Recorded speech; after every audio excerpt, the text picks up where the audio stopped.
when my daughter slammed her ultimatum on the kitchen table like a judge's gavel. "You better start respecting my husband or you'll end up on the street." I felt the last thread of obligation snap inside me like an overstretched guitar string. Decades of sacrifice, of silent giving and unspoken love, collapsing into this single breathtaking moment of ingratitude. I smiled, not the broken smile of a defeated parent, but the quiet, knowing smile of someone who had just been handed the key to their own liberation. "Thank you, sweetheart," I said, my voice steady as granite, "for making this so much easier than I expected." 3 days later, when the eviction notice arrived at their apartment and her husband's unemployment benefits ran dry, my phone started ringing. I let it go to voicemail. Before we continue, please subscribe to stay updated on our latest stories and feel free to share your thoughts in the comments. The coffee ring on my granite countertop gleamed like an accusation in the morning light.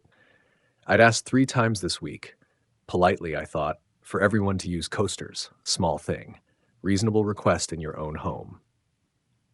Ronan wandered into the kitchen around noon, still wearing yesterday's wrinkled t-shirt, hair pointing in directions that defied physics.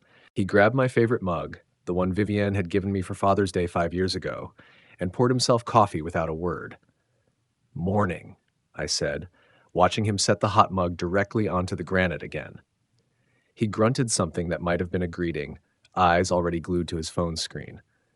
Gaming sounds drifted up from the device, some battle royale nonsense that had apparently become his full-time occupation since the temporary layoff 4 months ago. "There are coasters right there," I said, nodding toward the ceramic discs I'd arranged neatly beside the coffee maker. Ronan looked up slowly, his expression shifting from bored indifference to something colder. "Are you seriously micromanaging my coffee routine right now?" The word micromanaging hit wrong. I'd built this kitchen with my own hands, chosen every fixture, paid for every upgrade. Asking someone to use a coaster wasn't micromanaging. It was basic respect. "I'm just asking you to protect the countertop," I said, keeping my voice level. "It's not unreasonable." "You know what's unreasonable?" Ronan straightened, and I could see him warming to whatever argument he'd been rehearsing. Living in a house where you can't relax because someone's always watching, always criticizing, always finding problems with everything you do. The accusation stung because it was so backwards. He was the one sprawled across my furniture for 12 hours a day, eating my food, using my utilities, contributing nothing while I walked on eggshells to avoid the daily explosions that had become routine. "I'm not criticizing," I said. "I'm asking for basic consideration." "Basic consideration?" Ronan's voice rose. "Like the basic consideration of not making your daughter's husband feel like a criminal in his own home?" His own home. There it was again, that casual assumption of ownership that had been creeping into their conversations, as if 6 months of free room and board had somehow transferred the deed. "This isn't your home, Ronan," I said quietly. "It's mine, and I'm asking." "Damn it." He slammed the mug down, coffee splashing across the granite. "There it is. The truth finally comes out. This is my house, these are my rules, and you better remember you're just a guest." "Is that it?" I felt my jaw clench. "That's not what I said." "It's exactly what you said. And you know what?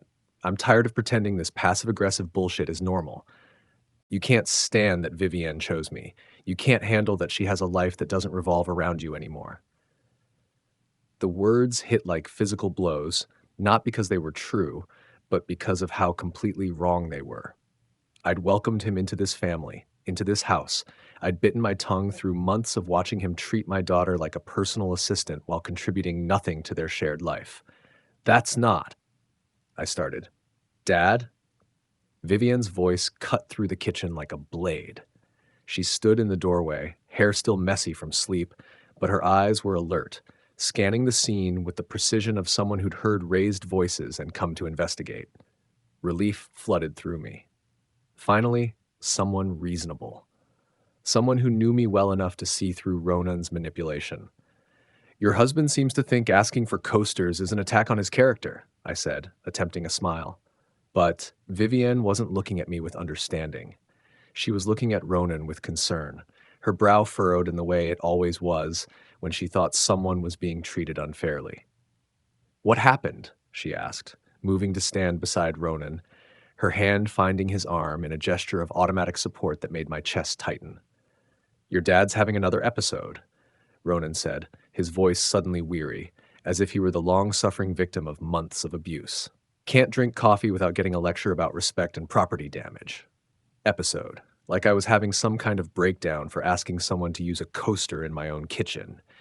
Vivian's eyes shifted to me, and I saw something that made my blood run cold. Not confusion or curiosity, but disappointment. As if she'd already decided who was at fault before hearing my side.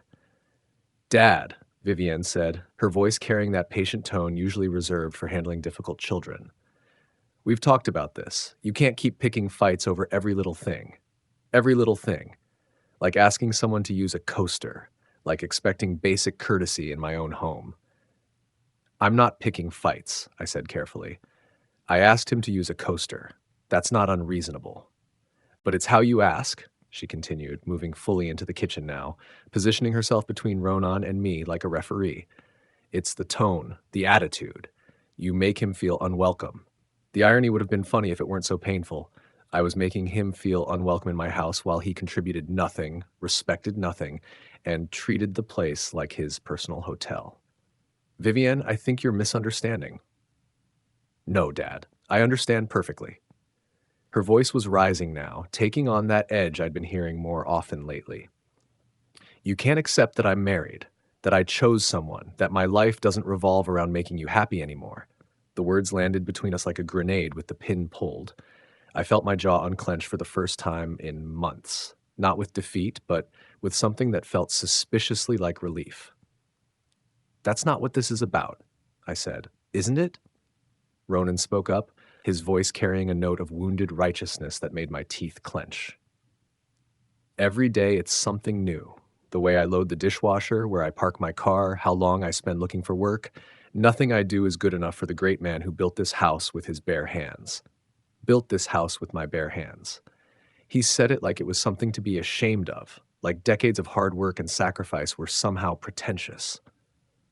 I never said, "You don't have to say it," Vivian interrupted, her eyes flashing with an anger that seemed wildly disproportionate to asking someone to use a coaster. "It's in every look, every comment, every time you make him feel like he's not good enough for your precious daughter." I stared at her, this woman who used to be my little girl, and felt something fundamental shift inside me. She wasn't defending her husband from unreasonable treatment. She was attacking me for existing in my own space. "So here's how it's going to be," she said, crossing her arms in a gesture I remembered from her teenage years. "You better start respecting my husband, or you'll end up on the street."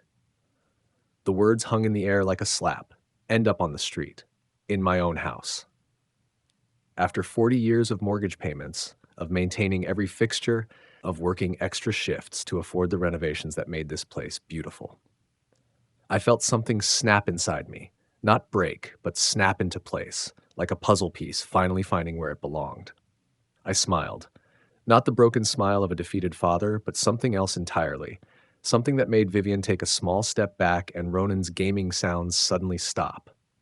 "Thank you, sweetheart," I said, my voice carrying a calm that surprised even me, "for making this so much easier than I expected." The silence that followed felt different from the usual post-argument quiet. This wasn't the tense aftermath of another family dispute. This was the moment when the air pressure changes before a storm, when animals go silent and the sky turns an unnatural color. Vivian's face cycled through confusion, then irritation, then something that might have been the first flicker of uncertainty. "What's that supposed to mean?"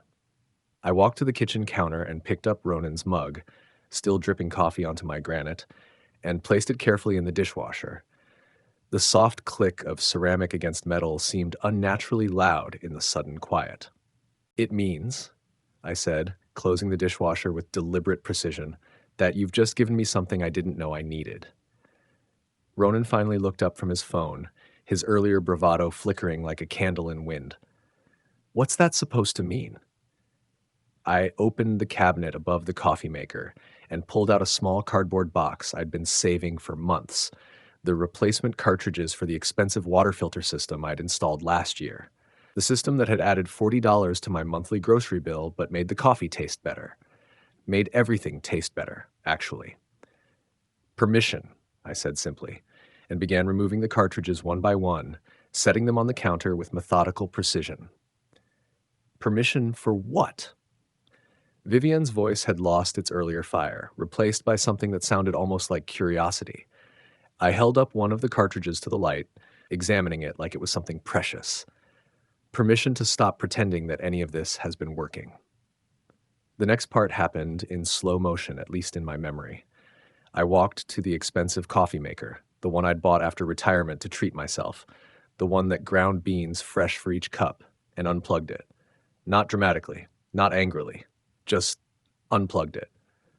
"Dad, what are you doing?" Vivienne asked, but she didn't move to stop me. I lifted the machine, all 15 pounds of Italian engineering, and carried it to the garage door. "Learning something about myself," I said, and set it down gently in the hallway. Ronan's phone had gone completely silent. He was staring at me like I'd sprouted a second head. I went back for the water filter cartridges. Then the expensive organic coffee beans I'd been buying from that little shop downtown. Then the ceramic coasters, all 12 of them, the ones I'd asked him to use exactly 4 times in 6 months. "You're being dramatic," Vivienne said, but her voice had gone small. "No," I said, carrying the last of the coffee supplies toward the garage. "Dramatic would be throwing these away. I'm just reorganizing." The beauty of the moment wasn't in what I was removing. It was in what I was choosing not to explain. I could see them both trying to decode my actions, searching for the pattern, the threat, the demand for apology. But there wasn't one. I was simply taking away the things that had become sources of conflict, removing the opportunities for daily negotiations about respect and consideration. "Where are you going with all that?" Ronan asked, and for the first time since they'd moved in, his voice held something that might have been genuine concern. I paused in the doorway to the garage, arms full of coffee-related items that had somehow become symbols of a battle I was tired of fighting. "Somewhere they'll be appreciated," I said. "Mrs. Patterson next door mentioned her coffee maker died last week. I think she'll enjoy these." I left them standing in the kitchen, surrounded by the sudden absence of things they'd never valued but had somehow assumed would always be there. Through the window, I could see Mrs. Patterson tending her roses, probably wondering why her neighbor was approaching with an armload of coffee equipment and the first genuine smile she'd seen from him in months. Behind me, I heard Vivienne's voice. "What does this prove?" I didn't turn around. "That some problems solve themselves," I called back, "once you stop trying to fix them." The look on Mrs. Patterson's face when I explained I had some coffee equipment I wasn't using anymore was worth every awkward breakfast I'd endured watching Ronan ignore my perfectly reasonable requests. Her gratitude was immediate, uncomplicated, and real. When I walked back into my house 10 minutes later, Vivienne and Ronan were still standing exactly where I'd left them, but the entire atmosphere had changed. They looked like actors who'd forgotten their lines, standing on a stage where the scenery had been quietly rearranged while they weren't paying attention. "Okay," Vivienne said, crossing her arms in that particular way she'd inherited from her mother, the gesture of someone preparing to manage a difficult situation. "You've made your point. Very dramatic, very effective. Now can we get back to being adults?" The condescension in her voice hit me like a physical weight. Adults. As if I was the child in this scenario, as if my response to months of exploitation was somehow immature. I moved to the sink, taking my time washing my hands while I processed the shift in her tone. Gone was the uncertainty from earlier. This was the voice of someone who'd decided to call what she thought was a bluff. The water was cold against my skin, grounding me in the moment. "What point was that?" I asked, watching their reflections in the window above the sink. "The whole performance," Ronan said, and there was an edge in his voice now, the kind men use when they think another man is showing off for attention. His phone lay forgotten on the counter, which told me everything about how seriously he was taking this conversation. "Giving away your stuff, making mysterious comments. We get it. You're mad about the respect thing. Message received. Performance." Mad. They'd managed to reduce my actions to a tantrum that had run its course and could now be dismissed. I felt my jaw clench involuntarily, then forced it to relax. Control was everything now. And, I said, drying my hands with methodical precision. And now we move on, Vivienne continued, her voice warming with the confidence of someone who thought she'd successfully navigated a crisis. She even smiled, that bright, professional smile she used to close sales. We all learned something today. You got to express your feelings. We got to understand how serious you are about household courtesy. Everyone wins. The audacity took my breath away. My self-respect had become feelings. Months of exploitation had been reduced to household courtesy. And somehow, in her mind, everyone was supposed to win from a scenario where I'd been threatened with homelessness in my own house. "So we're good?" Ronan asked, and I could hear relief starting to creep into his voice, see his shoulders beginning to relax. No more dramatic gestures? Dramatic gestures. As if protecting my own interests was theater rather than necessity, I turned to face them fully, noting how they both straightened slightly when they saw my expression. "That depends," I said, and watched Vivienne's confident smile falter at the edges. "On what?" she asked, her voice suddenly more careful. I could feel my heartbeat steady and slow, the way it did when I was working on a difficult project and finally saw the solution clearly. "On whether you're planning to threaten me again." The temperature in the room seemed to drop several degrees. Vivienne's confident expression flickered like a candle in wind, and I saw her exchange a quick glance with Ronan, the kind of look that said they hadn't expected this conversation to go in this direction. "Dad, nobody threatened. You told me I'd end up on the street if I didn't show proper respect for your husband," I said quietly, and I could see the words land like physical blows. "In my own home. Those were your exact words." Vivienne's face went pale, then flushed red. "That was just, you were being impossible about everything. I was frustrated." Frustrated. The word she used to justify threatening her father with homelessness. I felt something cold and sharp settle behind my ribs. Not anger, exactly, but something cleaner and more dangerous. "And if you get frustrated again?" I asked. Ronan stepped forward slightly, his jaw tightening, and I could see him trying to reclaim control of the situation through physical presence. "Look, maybe everyone said things they didn't mean, but you can't hold one comment hostage forever." Hold hostage.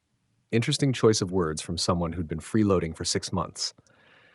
I let the irony hang in the air for a moment, watching his face as he realized what he just said.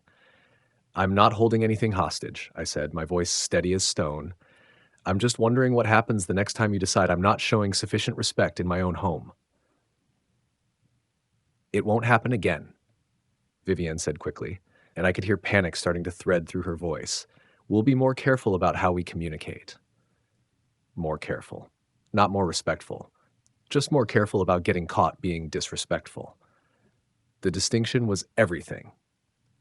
"Good," I said, and let a smile touch the corners of my mouth. Not warm, not forgiving, but something that made them both take a small step back.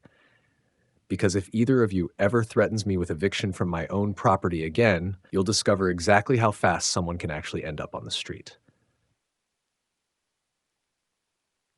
The silence that followed was different from their earlier discomfort. This was the silence of people realizing that the person they'd been managing might not be as manageable as they'd assumed. I could see the calculation happening behind their eyes, the moment when arrogance gave way to something that looked like genuine concern. "You can't be serious," Ronan said, but his voice had gone quiet, uncertain. "Try me," I said, and felt a kind of peace settle over me. Not the peace of resolution, but the peace of finally standing on solid ground.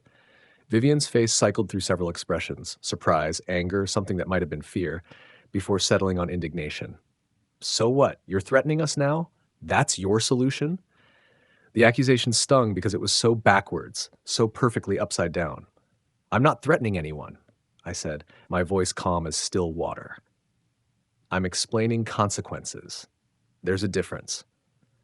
"This is insane," she said, her voice rising, and I could see tears starting to gather in her eyes, whether from anger or genuine distress, I couldn't tell. "You can't just kick out your own daughter because of one argument." One argument, as if months of systematic disrespect could be reduced to a single disagreement. "You're right," I agreed, and watched hope flicker across her face. I can't kick out my daughter because of one argument, but I can evict two adults who think they can threaten the homeowner with homelessness and then act surprised when he takes them seriously. We're family, Ronan said, his voice cracking slightly, and the word came out like a desperate prayer to a god who'd stopped listening. Family, I repeated thoughtfully, tasting the word. Is that what we're calling people who threaten to throw you out of your own home? Vivian's face flushed deep red, and I could see her hands shaking. You're being petty. You're being cruel. This isn't who you are. The words hit harder than I'd expected, not because they were true, but because they came from someone who'd once known me better than anyone. Maybe not, I said quietly, but it's who I'm becoming. And if you don't like this version of me, you're welcome to find somewhere else to live while I figure out who I want to be next. I could see the exact moment when they realized I wasn't bluffing, wasn't performing, wasn't having a breakdown they could manage. It was like watching a building collapse in slow motion. The way their faces changed, the way their certainty crumbled into something raw and desperate. Fine, Vivienne said, her voice shaking with what might have been anger or something closer to panic. If that's how you want to play this, fine, but don't expect us to just disappear quietly. Don't expect this to be easy. The threat hung in the air between us, and I felt something settle in my chest like a key finding its lock. I don't expect anything to be easy, I said, but I expect it to be final. You have 30 days. 30 days? Ronan's voice cracked like a teenager's. 30 days, I confirmed, and watched their faces as the reality finally hit them. Starting now. The first thing I noticed when I woke up was the smell. Bacon. Real bacon, not the cheap turkey substitute I'd been buying to stretch the grocery budget. The rich, familiar aroma drifted up from the kitchen, accompanied by the sound of eggs sizzling in a pan. I lay in bed for a moment, listening to the domestic symphony below. Cabinet doors opening and closing, the gentle clink of dishes being set on the table. It sounded like the mornings from before, when breakfast was a shared ritual rather than a silent negotiation over who'd eaten what and when. But something felt wrong. Too orchestrated, too deliberate. I padded downstairs in my robe to find the kitchen transformed into a stage set of domestic harmony. Vivienne stood at the stove, still in her pajamas but with her hair carefully arranged, humming as she flipped bacon with practiced precision. Ronan sat at the table, actually dressed and showered before noon, reading what appeared to be a newspaper instead of staring at his phone. Morning, Dad. Vivienne's voice carried the forced brightness of someone auditioning for the role of perfect daughter. I made your favorite breakfast. Thought we could sit down together like we used to. Before they'd moved in and turned every meal into evidence of their entitlement.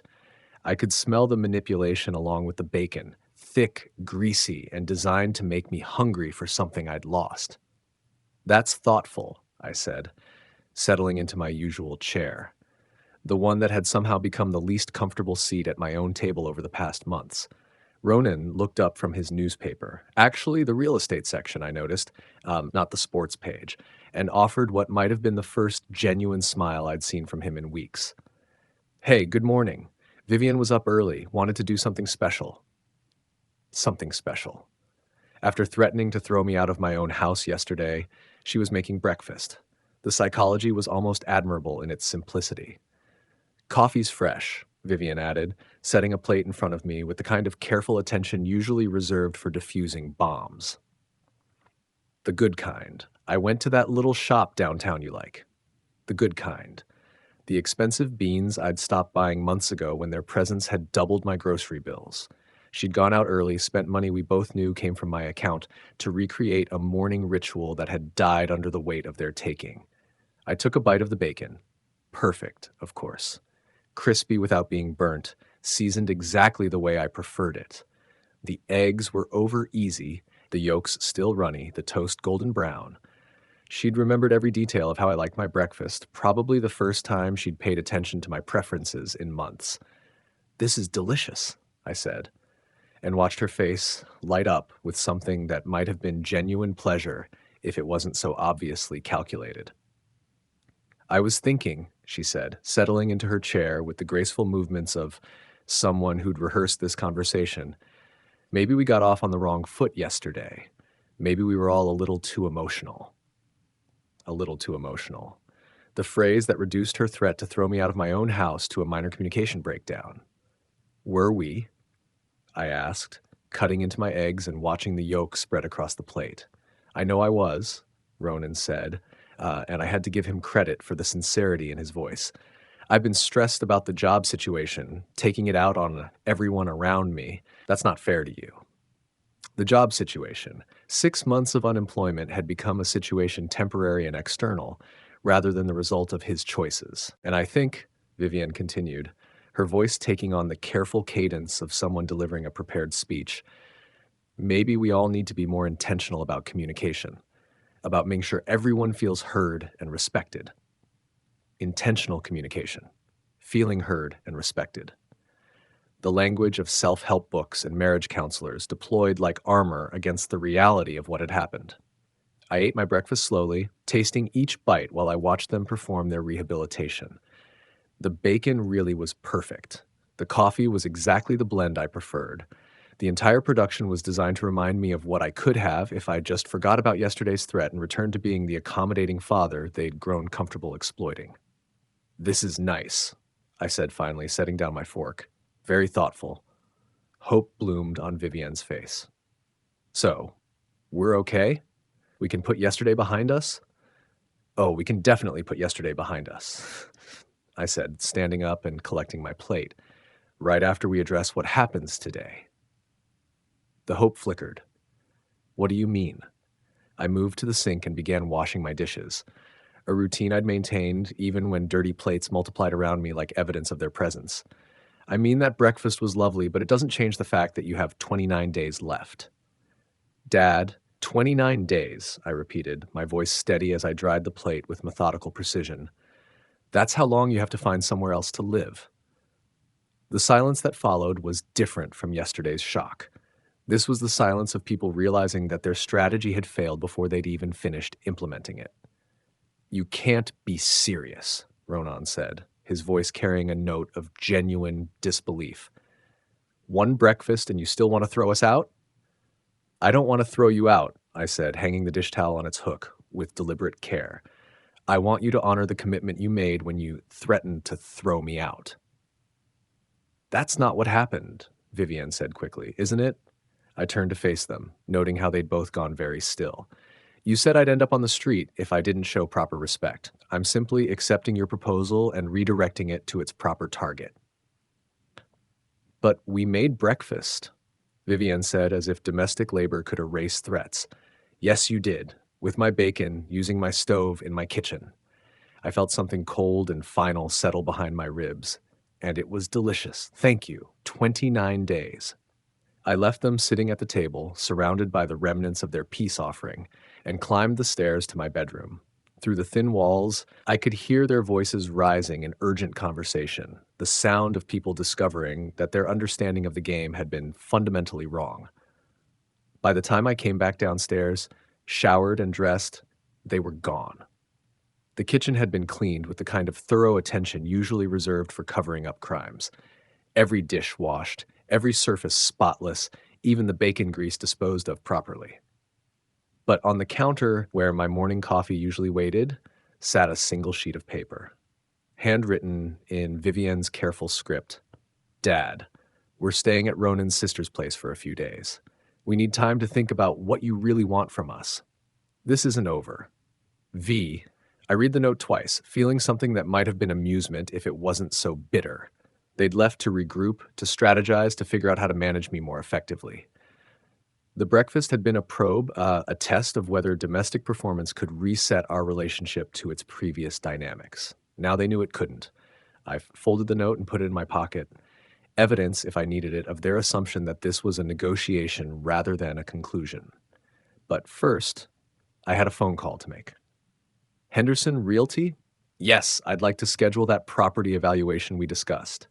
How soon can someone come out?" The real estate appraiser came and went Tuesday morning, spending an hour making notes about crown molding I'd installed myself and hardwood floors I'd refinished. "Exceptional condition," she'd said, "should move fast in this market." The preliminary numbers she quoted made 40 years of careful investment feel worth every sacrifice. I was still processing the validation when I heard the familiar rumble of Ronan's pickup truck.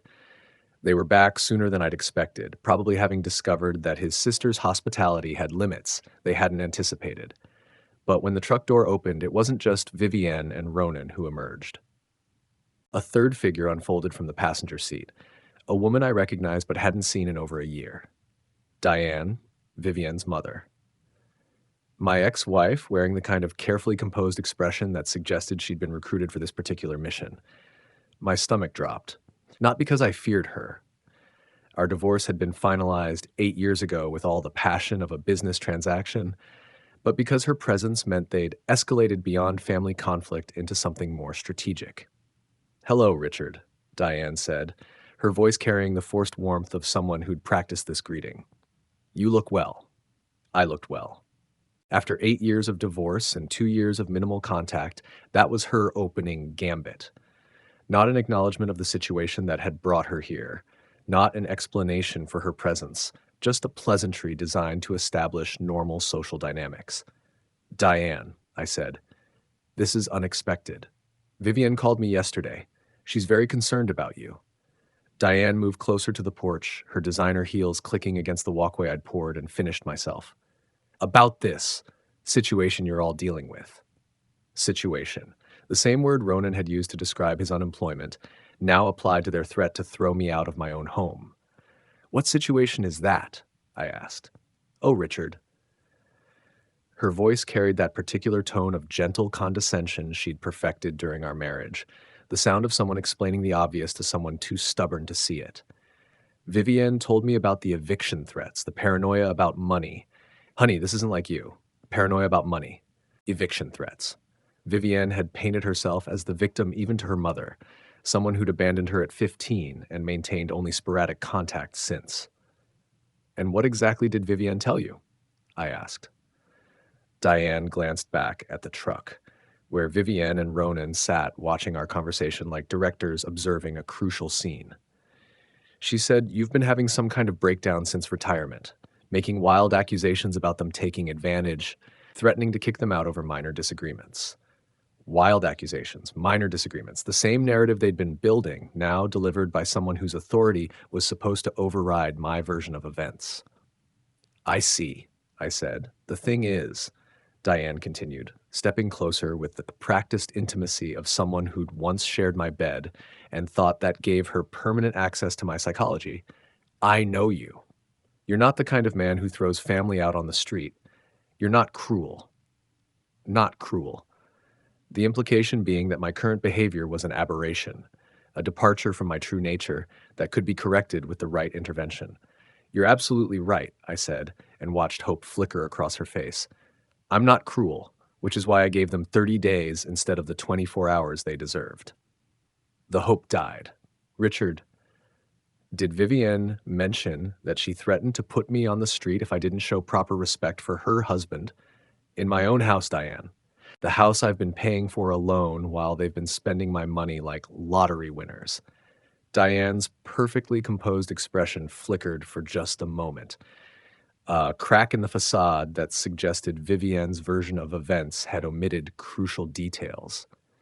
"I'm sure there's more to it than that," she said, but her voice had lost some of its earlier confidence. "I'm sure there is too," I agreed. "Would you like to see the credit card statements? The utility bills? The grocery receipts? I have documentation going back 6 months." "That's not necessary. Or maybe you'd prefer to hear about how they've contributed exactly $0 to household expenses while charging thousands to my accounts.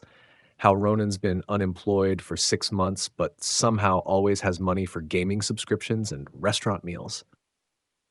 Each fact landed like a stone in still water, and I could see Diane processing information that didn't match the story she'd been told. "Vivienne said they were helping with expenses," she said quietly. "Vivienne said a lot of things, very few of them were true." The silence that followed felt different from the usual post-argument quiet. This was the silence of someone realizing they'd been recruited for a mission based on false intelligence. Diane glanced back at the truck again, where I could see Vivienne gesturing urgently through the windshield, probably trying to communicate some signal or strategy. Maybe I should talk to her, Diane said. Maybe you should, I agreed. And while you're at it, ask her why she thought bringing her estranged mother into a situation where she's been systematically exploiting her father was a good idea. Diane's face flushed. I'm not estranged. When was the last time you called your daughter before yesterday? I asked. When was the last time you sent a birthday card, a Christmas gift, any indication that you remembered she existed? The answer was written across her face. Months, maybe longer. Vivienne had reached out to a mother who'd been absent for most of her adult life, probably because she'd run out of local allies willing to support her narrative. I think I should go, Diane said quietly. I think that's best, I agreed. I watched her walk back to the truck, watched the urgent conversation that followed through the windshield, watched as realization dawned on Vivienne's face that her mother's intervention had backfired spectacularly.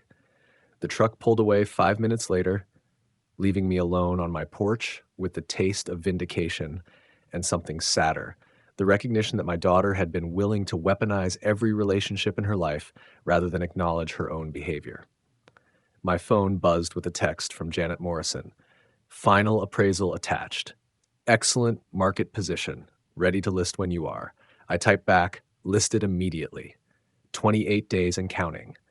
On day 28, they came with witnesses. I opened the door to find not just Vivienne and Ronan, but a small crowd assembled on my porch, like some kind of intervention committee.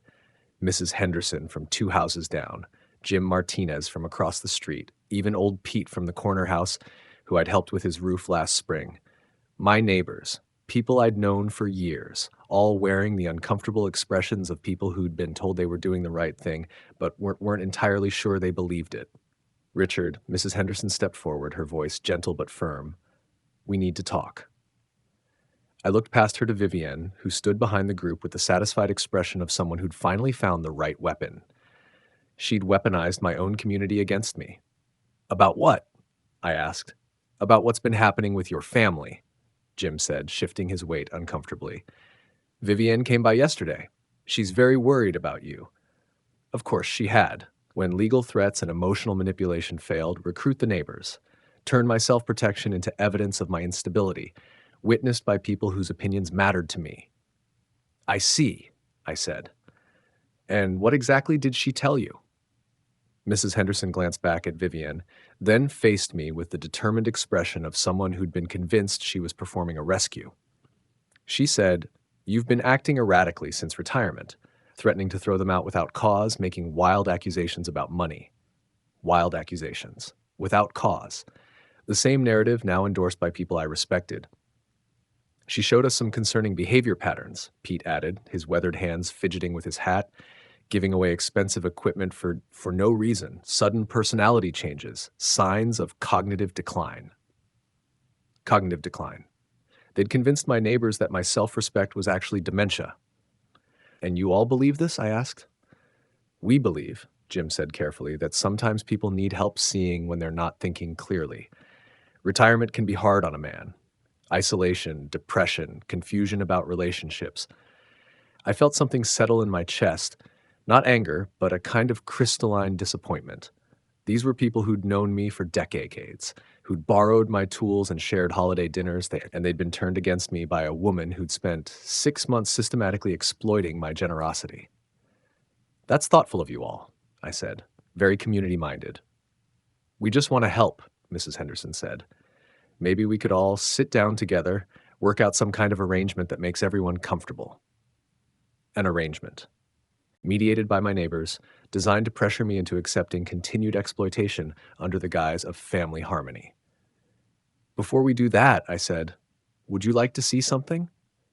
I disappeared into my study and returned with the thick folder I'd been organizing for weeks. Financial documents, bank statements, credit card bills, 6 months of evidence spread across multiple manila folders. This is what Vivienne calls wild accusations, I said, handing the first folder to Mrs. Henderson. She opened it, her expression shifting from concern to confusion to something approaching shock as she read. Jim peered over her shoulder, his face darkening with each page. Jesus, Pete whispered. looking at a credit card statement showing $1,247 in restaurant charges for a single month. They spent this much on food while contributing exactly $0 to household expenses, I confirmed. 6 months, $15,000 in costs, not counting rent or utilities. I watched my neighbors process the information, their faces cycling through the same realization I'd had months ago, that generosity and exploitation weren't the same thing. But Vivienne said they were helping with expenses, Mrs. Henderson said weakly. Did she? I asked. Or did she say they were contributing and let you assume that meant money? The silence that followed was different from their earlier certainty. This was the silence of people realizing they'd been manipulated into supporting something they didn't understand. There's more, I said, pulling out my phone. Would you like to hear her threaten to throw me out of my own house if I didn't show proper respect for her unemployed husband? I played the recording. Vivienne's voice, clear and unmistakable, telling me I'd end up on the street if I didn't submit to her demands. The words hung in the air like smoke from a fire, impossible to ignore or reinterpret. Mrs. Henderson's face went pale. She threatened you? In my own kitchen. About asking her husband to use a coaster. I watched my neighbors look at Vivienne with new eyes, not as a concerned daughter trying to help her struggling father, but as someone who'd lied to them, used them, turned them into unwitting participants in her manipulation. I think we should go, Jim said quietly. I think that's best, I agreed. One by one, they left, Mrs. Henderson pausing to squeeze my shoulder with genuine remorse, Pete muttering apologies under his breath, Jim shooting Vivienne a look that could have curdled milk. Soon it was just the three of us on my porch. Vivienne, Ronan, and me. The family that wasn't a family anymore, stripped of witnesses and allies and protective narratives. You turned them against us, Vivienne said, her voice shaking with something between anger and desperation. No, I said quietly. I told them the truth. You turned them against yourselves. We have nowhere to go, Ronan said, and for the first time since I'd known him, his voice carried genuine vulnerability instead of entitled expectation. You have exactly where you had before you moved in here, I said. Wherever that was. Dad, please. You brought my neighbors to my door to pressure me into accepting continued exploitation, I said, feeling something final settle behind my ribs. You turned people I've known for 20 years into weapons against me. What exactly did you think would happen? We're desperate, she whispered. Yes, I agreed. You are, and that's exactly what you should be. I closed the door on them for the last time, listening to their voices fade as they walked back to their truck. Through my window, I watched them drive away, not to pack their remaining belongings, but to face whatever consequences came from having no backup plan beyond continued exploitation. That evening, I called my brother in Arizona. Michael, that guest house still available? I think I'm ready for that new chapter. His laughter was warm and immediate. I've been waiting for this call for months. When can you get here? Soon as I can sell the house. The next morning, I found a business card tucked under my windshield wiper. Henderson Realty. Written on the back in Vivienne's handwriting, please call us. We can work something out. I tore it into small pieces and let the wind scatter them across the lawn I'd maintained for 40 years. Some relationships, once broken, weren't meant to be repaired. They were meant to be survived. If you enjoyed this story, remember to like this video, subscribe to the channel, and share your thoughts in the comments. And when you're ready for the next story, just click the box on the left. Thanks for watching.